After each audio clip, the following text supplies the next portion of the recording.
Hello, everyone who's filtering in. We will start in just a minute. We're just giving people a few minutes to get into the digital room.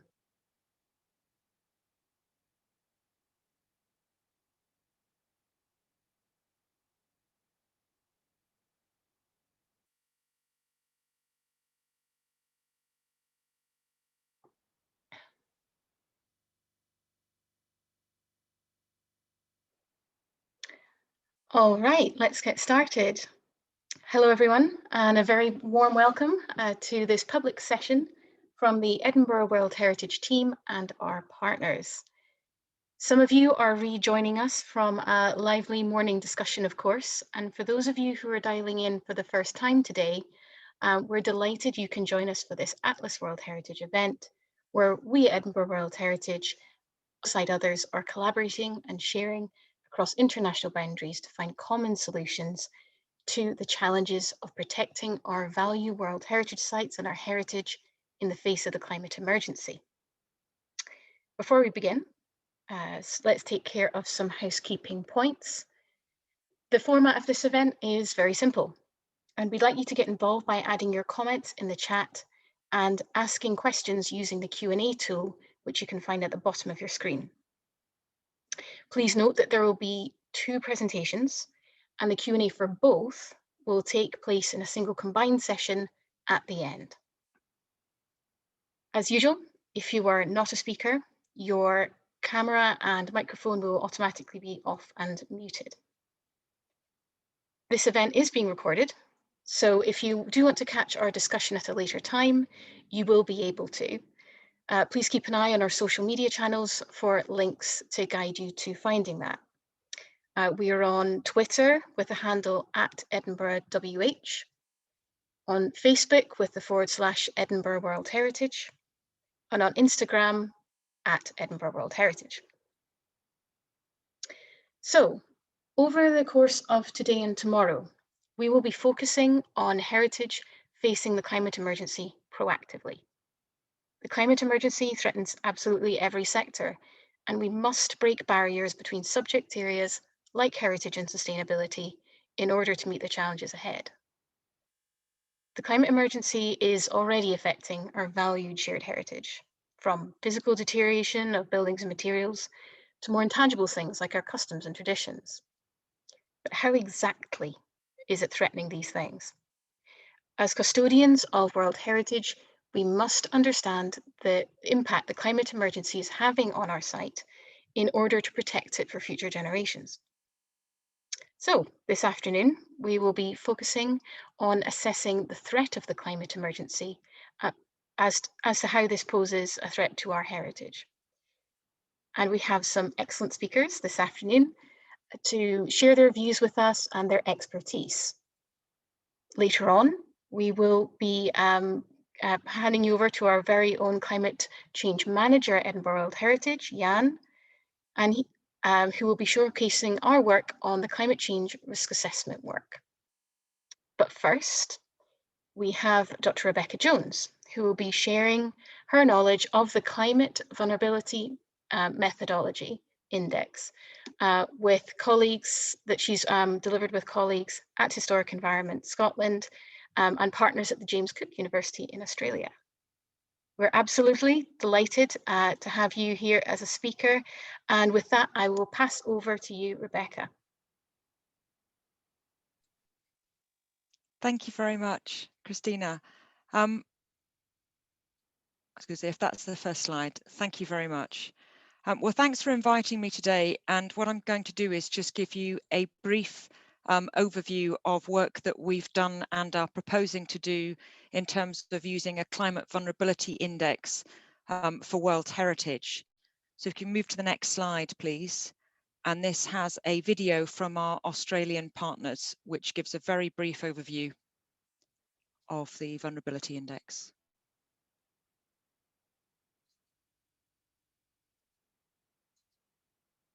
Climate change is impacting heritage, but until recently, there was no way to assess potential impacts consistently across all types of World Heritage properties.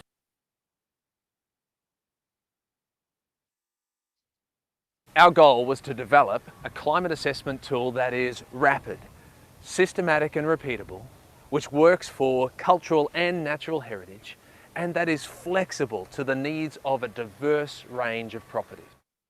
The Climate Vulnerability Index, or CVI for short, has its basis in the values and attributes for which a protected area is recognised. For World Heritage, this is the Statement of Outstanding Universal Value, or OUV. From various sources, we compiled a list of climate stresses that are applicable to a wide array of protected areas. By considering the key attributes of a property, key climate stresses from this list are selected for the rapid assessment. The CVI process is best undertaken in a diverse workshop of stakeholders, including site managers, policymakers, local businesses, NGOs and community members. We modified an existing vulnerability framework to first assess the OUV vulnerability, considering the likelihood of exposure and sensitivity of key attributes of the key climate stresses and the property's capacity to adapt. The second phase of the CVI assesses the vulnerability of the community associated with the property. This is something that is rarely undertaken in other vulnerability assessments.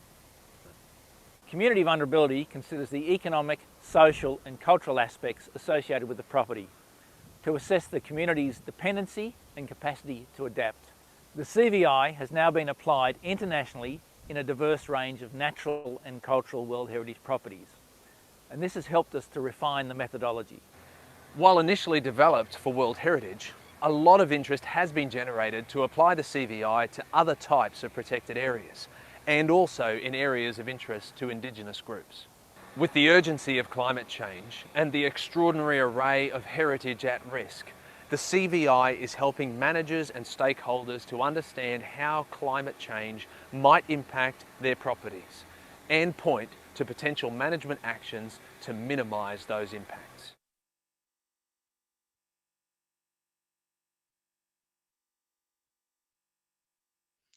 Thank you. Right, next slide, please.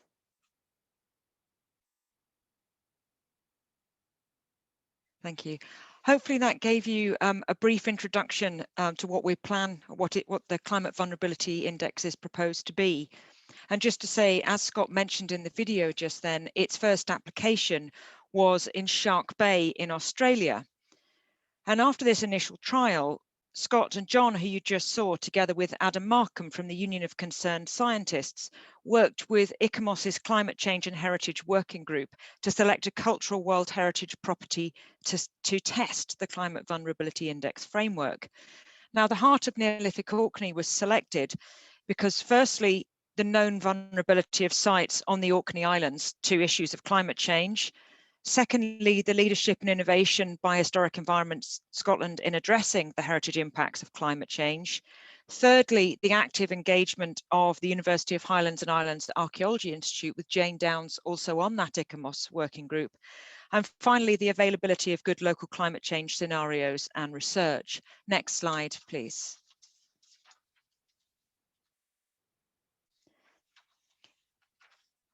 If you could click again, there should be images on that. Now, to those unfamiliar with the heart of Neolithic Orkney, it comprises 4 Neolithic sites in 2 broad areas. If you could click again. Thank you. And those sites are Skara Brae, Maes Howe, the Stones of Stenness and the Ring of Brodgar. Next slide, please.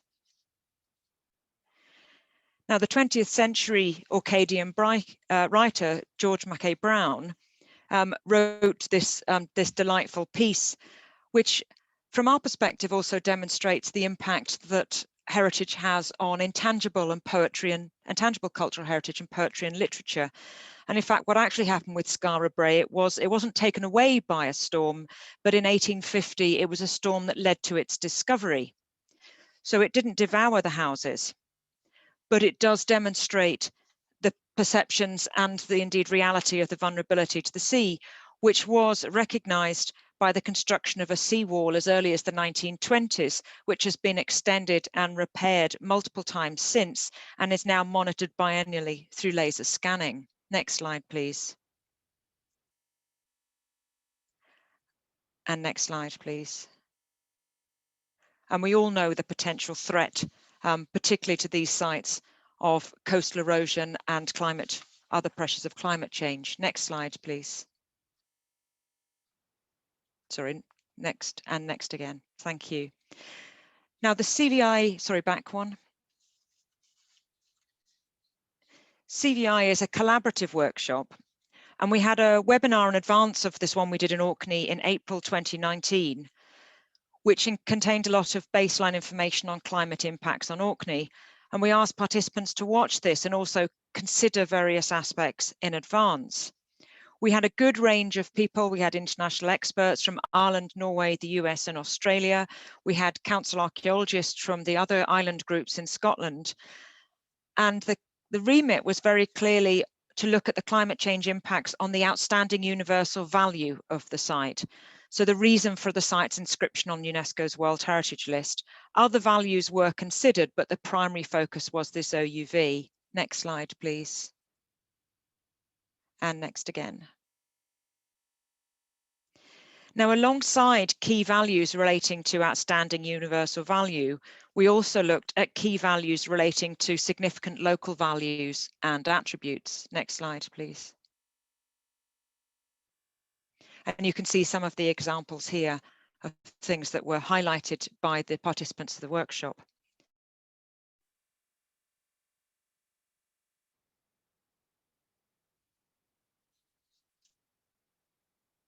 Next slide, please. Thank you. The group identified 3 key climate drivers shown here that were seen to be most likely to affect the safety: sea level change, precipitation change, and storm intensity and frequency. Next slide, please. And again, so if you could click through. And again, please. Thank you.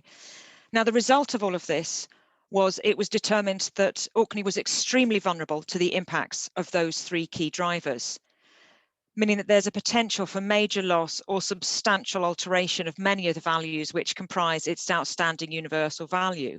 And the combined vulnerability was then regarded as high.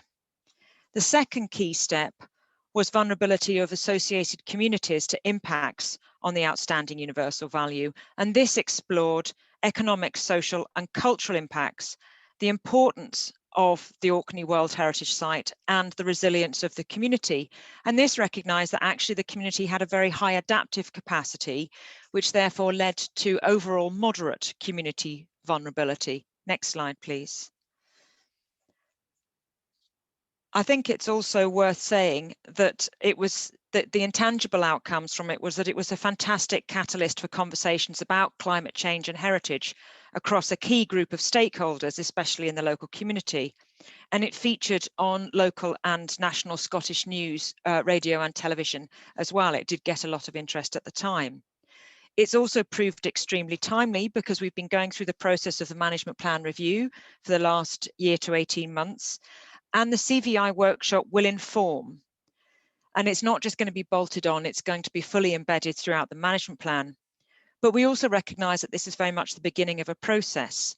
The CVI workshop helped us to identify gaps, but also identify areas for future research, and also then consider policy gaps. For example, how do we update outstanding universal value with UNESCO if we need to as a result of climate change impacts? So although it tells us about vulnerability of a site, it doesn't then tell us what to do. And that's for us as the managers of the property with all our stakeholders and partners to determine. But it is an incredibly useful start. Next slide, please. In terms of what happened next, the report that we created for the Orkney workshop was presented to an ICOMOS side event at the World Heritage Committee in Baku in Azerbaijan in July 2019. This was extremely well attended, and it was recognised at that meeting that the CVI could be adopted as a standard tool for assessing climate vulnerability in World Heritage properties worldwide, as both ICOMOS and the IUCN recognise climate change as the greatest threat to World Heritage. Next slide, please. Since then, there have been various other applications of the CVI process in progress in other parts of Europe, and indeed a major initiative looking at developing it across pilot areas in the African continent as well. Last year, we submitted a bid to the Royal Society of Edinburgh for their Arts and Humanities Research Network Award, and were successful in getting this project here, a network to develop our understanding of CVI in relation to World Heritage in Scotland. Next slide, please. What this actually means is that we've now set up a 2-year research network, which will enable us to build capacity and carry out workshops ourselves in future, as well as help all our various partners to conduct climate vulnerability index workshops for their properties. And you will see here that in end of May, beginning of June, we have our first proposed sort of additional one in Scotland happening for the old and new towns of Edinburgh. And that will be the very first pilot of this particular initiative on a World Heritage City. And that's going to be presented to EWH's In Conversation series. And then we're looking at other opportunities for presenting that out. It will be part of whatever we offer for the COP26 conference in Glasgow later this year. And then we're also looking at doing further workshops. We're going to do the Frontiers of the Roman Empire, the Antonine Wall, later this financial year. And then we'll be looking over the course of the next 2 years to do the other sites in Scotland. Next slide, please. There's quite a bit of information online in the links here, so you can find out more about CVI looking at this website here. And then the detailed report that we produced for Orkney is online, together with a short video outlining the results of the workshop as well, again on this link. And I look forward to us hopefully having a very productive workshop in Edinburgh next month and bringing the results of that in due course. Thank you very much.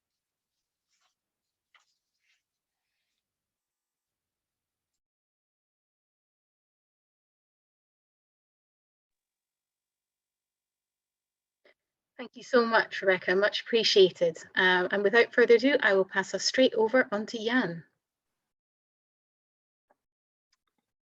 Thanks, Christina.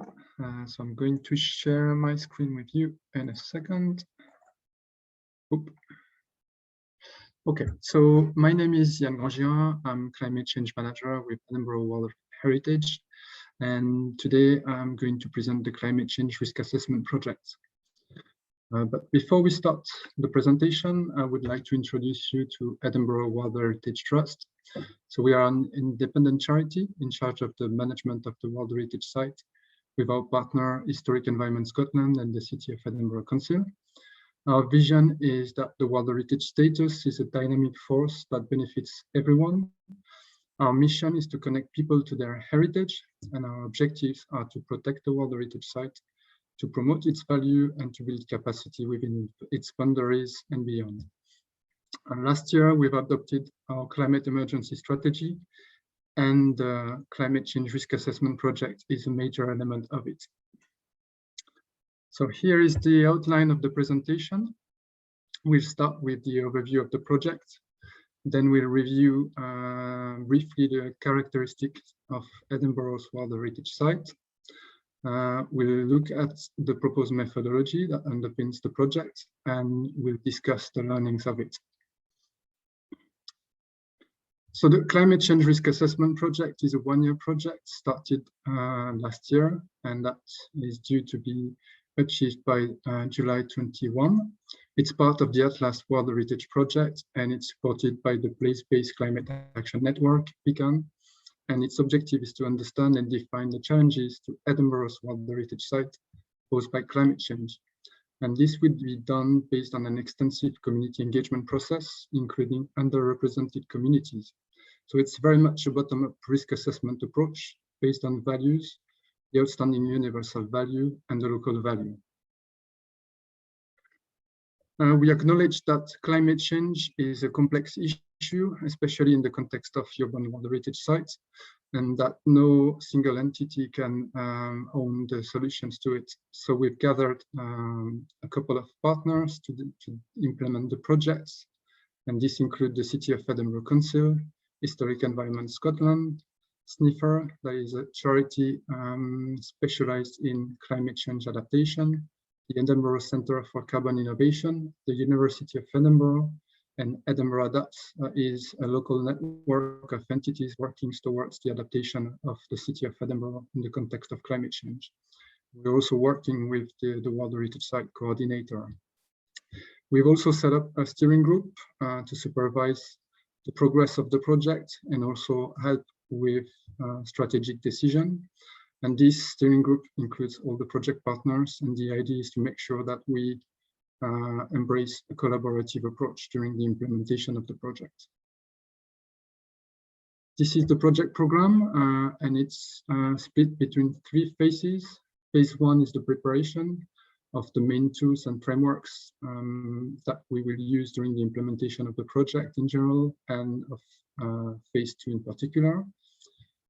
Phase 2 is the proper engagement phase, where we're going to engage with the World Heritage Site community.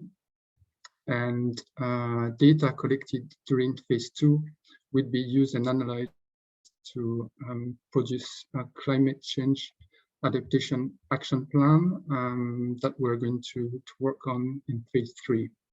And the project results will be used by Edinburgh World Heritage to support our climate emergency program and pipeline beyond July 21, after the end of the project.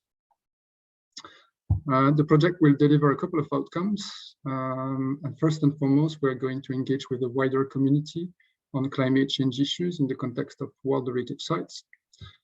One key outcome for us is to gather data on local climate change issues, and this will help us to propose local climate actions that would inform an action plan that would then feed in the incoming new World Heritage Site management plan.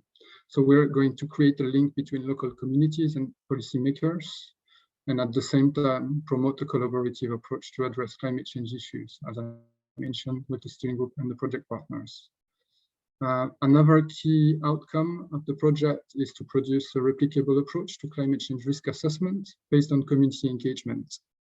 And finally, the project will deliver or disseminate learnings and provide new research opportunities in the context of World Heritage Sites. So now let's have a look at the characteristic of the old and new towns of Edinburgh World Heritage. You may already be familiar with the World Heritage status in the context of Edinburgh. So in Edinburgh, the World Heritage status recognizes the remarkable contrast between the medieval and organic old town that you can see on your left-hand side and the Plan Georgian new town on the right-hand side. Here is a map of the World Heritage Sites, and you can see that it's a significant part of the city. So it's basically the city center, and there are 24,000 inhabitants in that part of the city, which represent 5% of the total population of Edinburgh. It's also a place where 70,000 people are commuting every day, obviously before the pandemic, and where we had slightly less than 5 million visitors a year, again, before the pandemic. So it's a complex part of the city.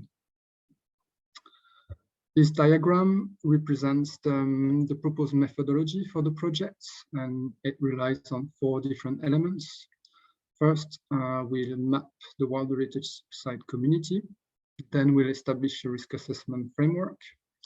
And then that's the start of the proper engagement process, where we're going to define the values for the World Heritage Site community, and then implement engagement activities with this community. Now I'm going to detail each element of this methodology in a couple of next slides. So the proposed methodology relies on a couple of key principles. First, it's a bottom-up approach, which means that the project results will be informed by the feedback we're going to collect when engaging with the local community. That's the reason why we want to make sure we're going to get representative views from the World Heritage Site community. It's also an integrated approach because we're going to embrace the whole risk assessment or the risk management process starting from identifying the risk and then proposing solutions and an action plan to address the problems. It's also a methodology that should be replicable, that we can reuse in other World Heritage sites, whether there are urban World Heritage sites or not, but also in other cities, so that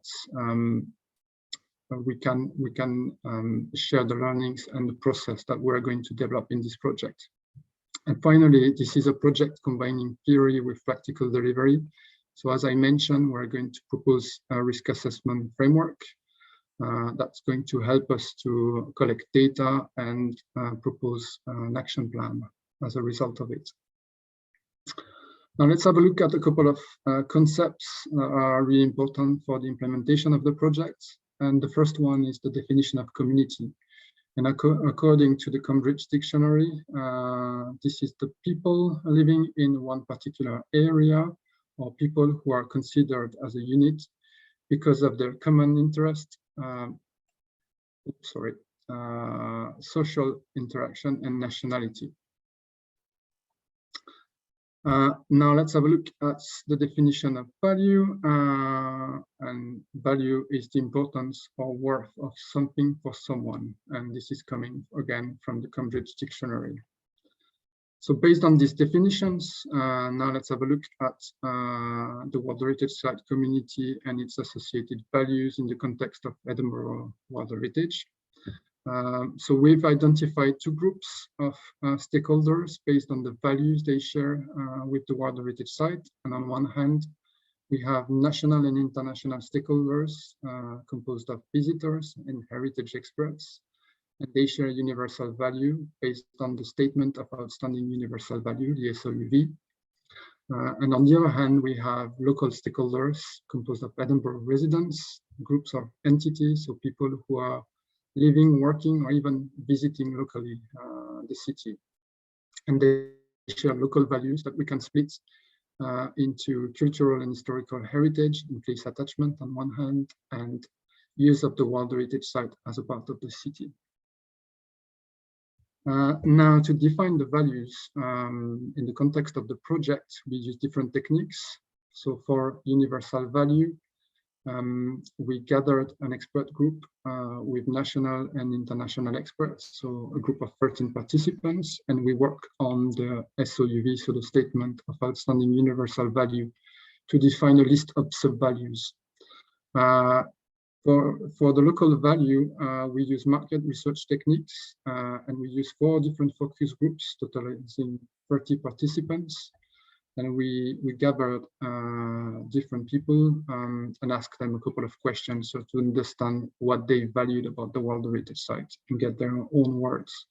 So we had 4 different groups, one with residents of Edinburgh under 35-year-old, another one with over 35-year-old residents from Edinburgh, an ethnic minority group, and a group with people from no socioeconomic background. And the last 2, and the group with under 35-year-old, represent what we've identified as underrepresented communities in terms of heritage and also in terms of climate change. And we wanted to specifically hear from them to get their views. The results of the work with the focus groups led to the creation of 2 lists in terms of local value. We've got list, the first list is cultural and historical heritage and personal feeling attached to the place, to the World Heritage Site. And it's a combination of tangible and intangible sub-values. So we've got architecture, all buildings and monuments, historic streets or neighborhoods as tangible sub-values. And we've got intangible sub-values such as traditions, folklore, celebrations, and local stories or personal memories attached to the place. The second list, which is the everyday use of the World Heritage Site, is composed of intangible values such as a place where it's easy to move around, a living city with its residents and communities, and a great place for families and raising children, for instance. Now let's have a look at the definition of risk, which is crucial for the project. So this is the possibility of something bad happening, according to the Cambridge Dictionary. So there is a notion of something happening in the future. And according to the Intergovernmental Panel on Climate Change and its fifth assessment report, risk is the interaction of climate-related hazards with the vulnerability and exposure of human and natural systems. So there is a combination of different factors at play here. So now, to define our own risk assessment framework for the purpose of the project, we've defined the following formula, which defines risk. So risk for a given sub-value is the potential climate change impact on the sub-value based on climate hazards that we can qualify as, for instance, increased rainfall or increased temperature, based on climate projections, so the projections that are elaborated by climate scientists to define the future trends in terms of climate, according to different emission scenarios. Time exposure of the sub-value to the potential impact. So this is how exposed the sub-value is to the specific climate change impact. Time the vulnerability of the value, and the vulnerability is defined by sensitivity of the value. So this is how much harm the value is receiving from the impact, the sub-value is receiving from the impact of climate change, and the adaptive capacity of the sub-value or the community to cope or to adapt to a given climate change impact. And this diagram illustrates the risk assessment framework. So on the left-hand side, you've got different categories of values, as we discussed, that we elaborated at the beginning of the project. We then work with expert and focus groups to define lists of sub-values in relation to the different categories of values.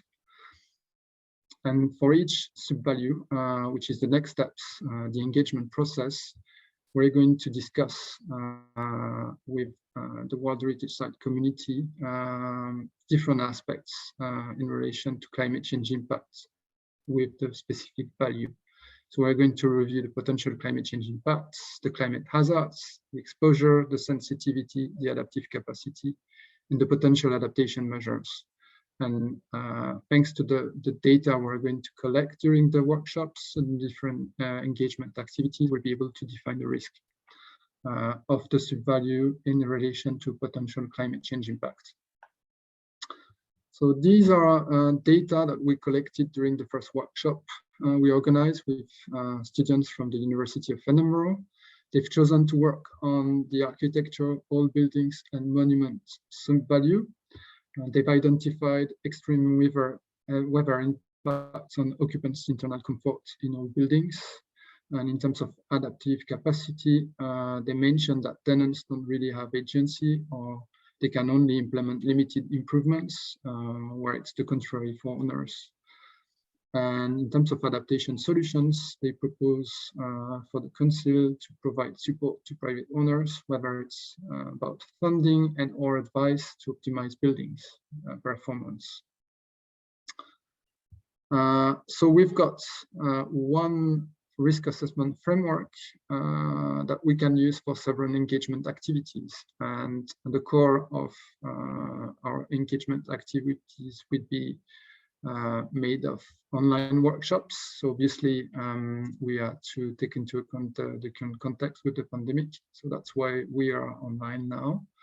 We're also going to use online surveys, specifically targeting visitors. And we may also use other events, again, depending on the situation in relation to the pandemic. And we will rely on two main principles. One is to use appropriate engagement tools for appropriate stakeholders. And the other one is to adapt the degree of engagement according to the degree of knowledge of our audiences. In terms of audiences for the workshops, we've identified two categories. We've identified first the members of the communities that we're going to group for different workshops that we expect to be between 5 and 10 in total, with 4 to 8 attendees per event. And these groups are local World Heritage Site residents, Edinburgh residents, ethnic minorities, young people, and people from low socioeconomic backgrounds. Again, the last three are representing the underrepresented communities that we want to engage with and from which we want to get some specific feedback. The other category is basically composed of entities that we're going to group in thematic workshops. So we expect to organize 13 workshops in total. And to give you an example, we're going to have a workshop focusing on or inviting entities that work in the business, retail, and wholesale sector. Another one on transport, another one on hospitality and tourism. In the case of heritage, we're going to use the CVI workshop to provide data. So the CVI workshop that Becky Jones just presented today. And finally, I would like to share with you a couple of learnings that we gathered so far during the implementation of the project. First, World Heritage Site community is already experiencing climate change effects in Edinburgh.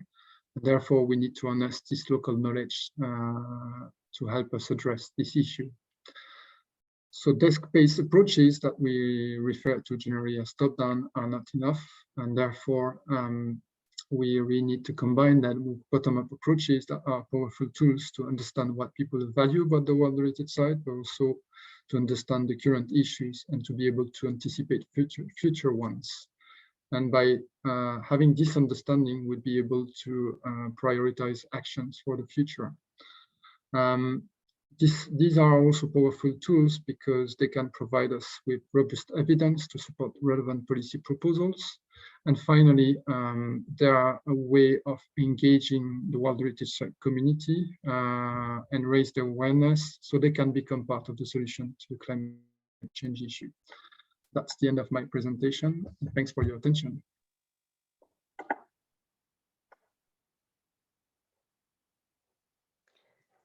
Thank you very much, Jan, and thank you, Becky, as well, for those excellent presentations, sharing, fascinating insight into assessing the threats that the climate emergency poses to our shared heritage.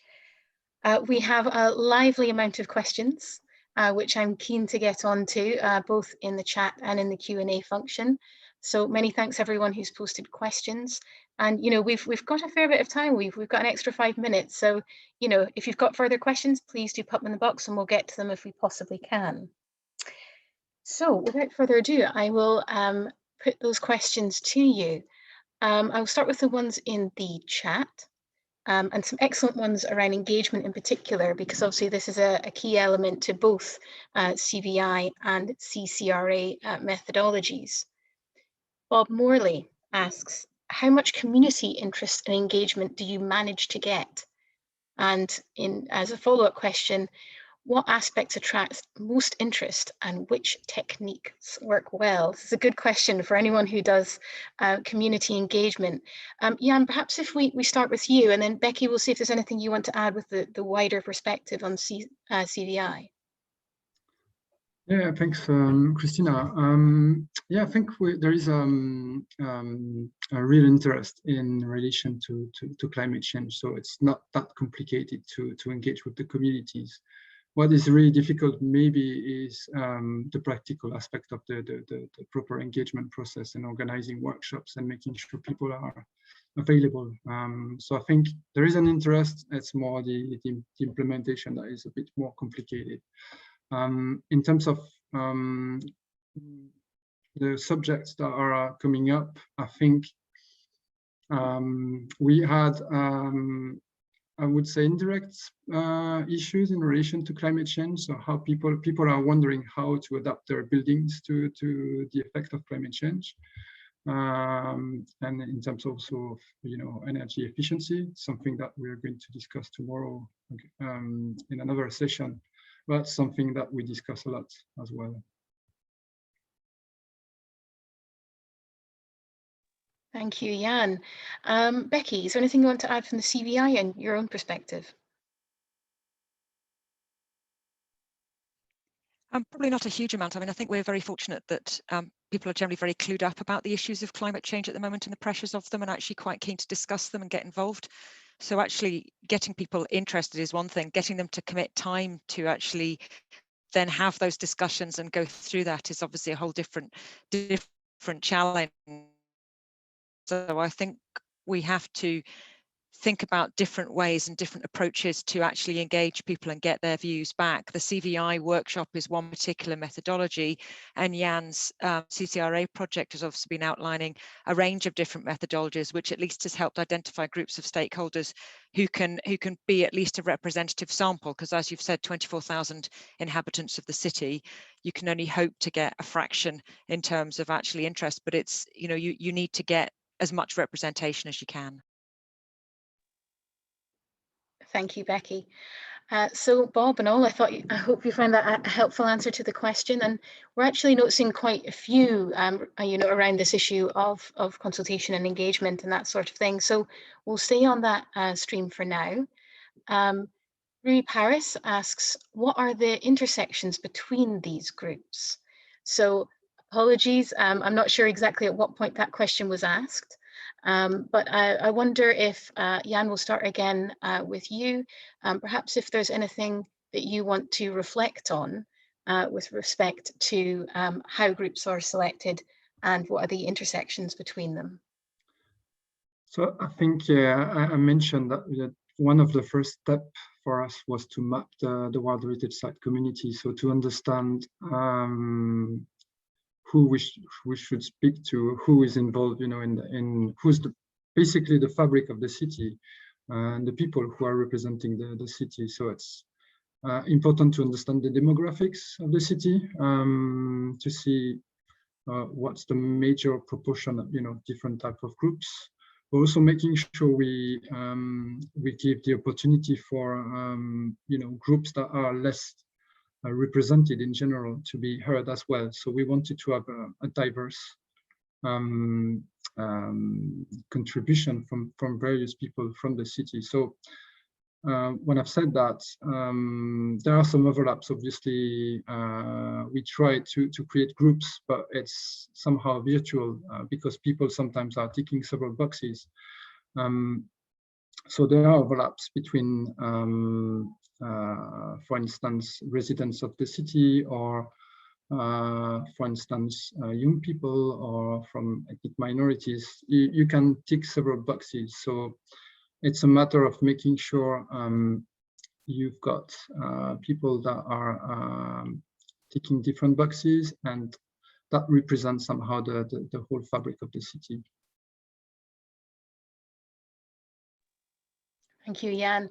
Yes, and of course, we're all much more than two-dimensional beings. So, it's simply reflective of, the various demographics that we all align with. So, thank you. I thought that was a very helpful answer. Rebecca, was there anything you wanted to come in on around, your experience with that kind of group intersectionality question? I don't think so particularly, because when we've been doing it, this sort of kind of leads to the first question on Becky, the Q&A with losing regards you to if that's all right. So, all right. Sorry, I'm getting occasional messages saying I think my we've internet. got you back. Would you like to just repeat that? Thank you. Sorry, I was saying that kind of leads into the first questions on the Q&A chat as well, with regards to how we identify people to participate in the workshops. We rely very much on our local stakeholders and our local partners to actually suggest people. In the case of the Orkney one, that was a combination of, this was the first global trial at a cultural World Heritage property. So we had the various international participants, but we relied very heavily on particularly our colleagues at the University of Highlands and Islands and Orkney Islands Council to actually suggest people, to make sure that we had a good representation of different types of local businesses, tourism, education, and various other aspects, as well as a range of people who had expertise and interest in climate heritage. And for the Edinburgh one, we're doing exactly the same thing with Jan, using his expertise together with Jenny Bruce, who's the Edinburgh coordinator, in terms of actually making sure that we cover as broad a demographic as we can, recognizing that we are asking potentially very busy people to give up their time and energy to contribute to these discussions. Maybe if I Thank can, you. sorry, Jan, Christina. please. Yeah, if I can add something, it's interesting to compare the CVI methodology in the context of Orkney and how now we are trying to implement it in the context of Edinburgh, and you can see that when you're dealing with a city, or at least a World Heritage site that is located within a city, you're facing a different degree of complexity, because you're dealing basically with the complexity of a city, and which basically it's beauty, but you really need to make sure you do it properly, this mapping process at the very beginning, to make sure you've got the broader representation of the different people, whether it's individuals, whether it's entities. I mentioned entities. I may not have defined it properly, but basically what we meant by properties, by entities, is the mix of businesses or public third sector organizations that are also part of the social fabric of the city and are active in the city, and that we also need to discuss with. And that's the reason why we've got quite an ambitious number of workshops for the CCRA project. Also, stakeholders would like to involve in the CVI workshop, because that's just representing the complexity of the city. So we just need to make sure we are speaking with everyone and involving everyone in it. Thank you. So the questions have been coming in thick and fast. So I believe actually Becky and Jan have covered a number of answers to some of the questions on the wall. So that's fantastic. And we'll of course try to make sure that we get to everyone's if it isn't quite answered in what we've been discussing already. Martha Clark asks a very straightforward but a very good question. How can one participate in a focus group or get involved? I think by contacting us at AtlaS.WH. So you can contact me directly at Jan, so YANN@awht.org.uk, and we'll make sure you'll be involved in the discussion. So yeah, we're really happy to, if people are interested in participating to the workshop, we're really welcoming this. So please get in touch with us. Absolutely and wholeheartedly, yes. And you'll see one of my colleagues has helpfully put Jan's direct email address in the chat, so you can all bother him. Excellent. Okay. Another really interesting question around, the logistics of community engagement, which is really coming out as a key theme. The question from Deborah Bowden is, are you resourcing the community engagement from within your own organisation, or are you buying in specialist capacity? If so, what scale of budget do you have? Jan, I think this is perhaps one for you. Yeah, it's pretty full, but I think it's somehow the same answer for both workshops, well, both approaches. Basically, we are doing it ourselves, so it's staff time because it's quite time consuming. As I mentioned, the scale of the work is huge, and the number of people we need to involve is huge. So you really need to do a lot of work to get a workshop organized, to set up the dates, contact the right person, contact the right gatekeepers within each community. And obviously you've got the prep work where you need to identify the communities first and the relevant person we need to speak to reach out to more people. So it's, yeah, mostly staff costs. And at the moment, because we are working online, fully online, there is no cost in relation to, for example, venue that we would normally have to hire. So yeah, it's changing a bit the dynamic. Also the dynamic during the proper workshops, but I mean, we're also taking advantage of the situation and maybe reaching out to some people we may not have you know, engaged in a physical workshop. So it's also interesting. Hope I answered the question. Yeah, thank you. I'll move us on. So I think related to that question as well of methodology, Benjamin Carey's asked a really good one, which I know the answer to, but I don't want to speak on behalf of our wonderful speakers, so do just jump in both. But his question is, have you attempted to apply the methodology to communities and locations associated with intangible cultural heritage? Do you Becky, want me to start with that one? Yeah. It's something that it varies from World Heritage site to site as to how much intangible is part of the Statement of Outstanding Universal Value, and that's what we're using as the cornerstone for the Climate Vulnerability Index process.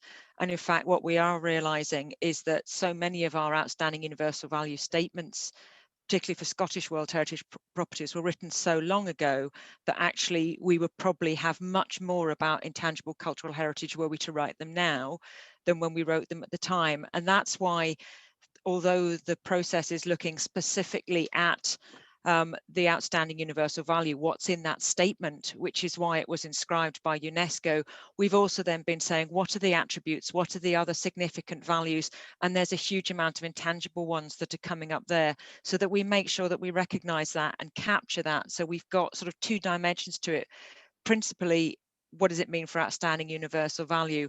But also secondly, what are the other attributes? What are the other key things that make this place special, why it is a World Heritage property, and therefore, and that could be affected by the aspects of climate change. So we're recognizing it, but it, as I say, it partly depends on how it's been previously defined. Thank you, Becky. And Jan, of course, you gave us a helpful run through on the methodology, which included elements of intangible cultural heritage. Was there anything you wanted to add in there as a comment from your perspective? I think Becky summarized it well. I think I think both methodologies again acknowledge that there is a basis, which is the SOUV, which is most of the time, mostly relying on tangible aspects, on tangible values. But we also recognize, again, both methodologies that we need to incorporate the intangible values, and in this link basically between the local community and its World Heritage site, or even the, I would say, the wider community, as we name it in the CCRA project, because it's going beyond the local community. And you've got a World Heritage status, you've got somehow also an international community that is linked to it. Thank you so much. I've got another note of interest coming through in the Q&A. Roland has some interest in getting in touch with the CVI rollout at the Antonine Wall. Becky, I just wondered if you want to come in and say how and if the best way to get involved is. Yes, I mean, we'll be looking at how we identify stakeholders with key interests in the wall. But I know, for example, I know Roland did his master's dissertation on the Antonine Wall. So my response is get in touch with me and we'll let you know when we start. We haven't started planning it yet. We're doing the Edinburgh one first. But do get in touch, because we'll need to start thinking about participants for the Antonine Wall. We're hoping to do it perhaps during the winter of the winter coming. So later on this year. Lovely, Thanks. Thank you for that. And great to see all the interest in getting involved. It's fantastic. Okay, a question from Dennis Rodwell. I will read it word for word. Both have offered as the objective to connect people to their heritage. His comment is surely more relevant for community engagement is to connect heritage to the community or communities. Orthodox top conceptions of heritage presuppose a top-down us and them approach. So the question is, do you start by establishing what different groups understand as their heritage, the bottom-up approach? Jan, do you want to come in first? Yeah. So yeah, that's the principle of our approach on the CCRA is first to understand what people value about the World Heritage Site, because that's going to help us to prioritize our actions in relation to the climate change issues. So that's the reason why we use the focus groups, where we work with people representing the local community of Edinburgh, to understand what they really value about the World Heritage Site and get their own words, basically. So the list you've seen are mostly built on the words that were used during the focus groups, to reflect people's take on the value of the World Heritage Site in Edinburgh. And when we organize the workshops, we ask people to, during the workshop, to choose on which sub-value they want to work on, so it is meaningful to them, and they can identify themselves to the sub-value we assess and we review to assess the risk. So it's this is because most of the time the SOUV is really something that is coming from experts in World Heritage Site. Obviously, you've got local experts, but it's not necessarily well understood from a local perspective, and sometimes most of the local community is not really aware of what's in the SOUV. But I would say though it's interesting because the results we got after the focus groups is somehow mimicking, I would say, most of the value, or at least some values from the SOUV, but with the local community own words, if I can say so. Excellent. So some really interesting early findings, and absolutely, yeah, that grassroots approach is critical. That was a very substantive answer, and I'm just conscious of time as well. But Becky, was anything you want to add to that before I move us on to the final question to be answered? No, I think that the lessons learned from that is that we need to, when we're actually doing the inscription and writing the statement of outstanding universal value, is actually make sure that we've got enough diverse views taken on board as we're writing them. Thank you. Okay, I will come to our final question. I will just say apologies if there's anyone who we didn't get to your question. It's a very lively feed, which is great, and we did do our best to capture the spirit of many of the questions that are being asked. But another one from Benjamin Carey to finish off. His question for Becky is the CVI methodology a public access tool? He'd love to recommend it to other countries, particularly, perhaps those that aren't necessarily, sites that are World Heritage sites. So it's that question of, is it a public access tool, and how widely can it be applied? I think the plan is for it to ultimately be a public access tool. What I would say is that we're still very much in the development phase of the methodology, which is why, as I say, applying it to the first World Heritage City will be really exciting. And I know, for example, that there is one of the World Heritage Cities I think it's somewhere like Malaysia, is keeping a close eye on what we're going to be doing in the Edinburgh one, because they're wanting to see how it works in a city setup. So we'll see that. They are also looking at developing a sort of a spectrum type approach whereby it can be applied to non-World Heritage sites as well, and looking at different ways of applying it. And they are looking at working with Indigenous communities in both North America and in Australia. So they are looking at its adaptation for that. So what I would say is it's not a public access tool yet, but that's potentially coming soon. And the links at the end of my presentation, or if you just Google CVI Heritage, that will take you onto the website and you can register, and they've got periodic newsletters coming out. And that also will then have links to CVI Africa, which is a program of workshops that they're running with I think it's the African Youth World Heritage Forum or something like that it's called, but they've certainly got a forum in Africa that they're working with. Wonderful. Thank you so much. Well, thank you, Jan and Becky, for your expertise and your insights and your experience with these, really, really interesting developing models for assessing the climate emergency threats to our shared heritage. Everyone at home digitally, we hope you found that interesting. Many, many thanks for your excellent questions, which prompted some really interesting follow-ups on the presentations. We really hope you enjoyed this event. And with that, and pretty much on time, I will draw this day to a close.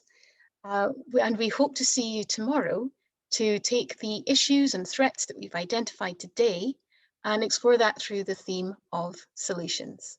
So many, many thanks for joining us and looking forward to digitally seeing you tomorrow. Thank you.